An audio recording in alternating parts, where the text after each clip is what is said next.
Tiepolo Blue by James Cahill, published by Sphere Books, and this is a novel that's set in the 1990s. It opens in Cambridge in Peterhouse and it moves on to Dulwich, which is a London suburb on the South Circular. I love the cover. I think it's a beautiful cover and it really caught my eye. This is the story of Don, who is a Don at Peterhouse, and he's very much an academic. He concentrates on his life and research, and he goes to the refectory, he stays in his rooms, he does all the things that keep him in a kind of closeted life. One day there is an art installation that arrives, and this art installation is made from rubbish. And it offends his eye. He can't settle, it upsets him, he doesn't like it, but it looks as though it is there for the duration, and it's almost like it's a trigger for him to rethink and reevaluate what on earth he's doing with his life.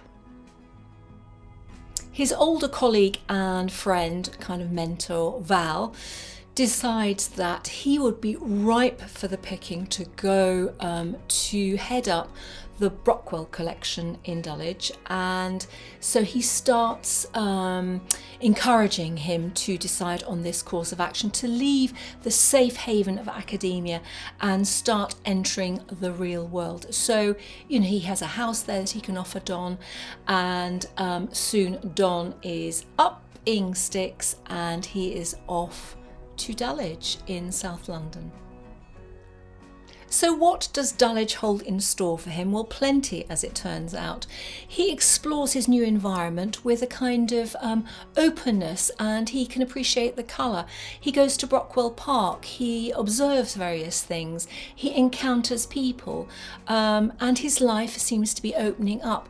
It's kind of an awakening for him to be out in the real world and away from Cambridge. He travels into central London, he gets to know Ina, who's the housekeeper at the house where he's staying, which is Val's house, and it is a totally new turn of life. And I think what the author does wonderfully is appreciate the environment, and he does it with subtlety and colour, and you're really there with the character.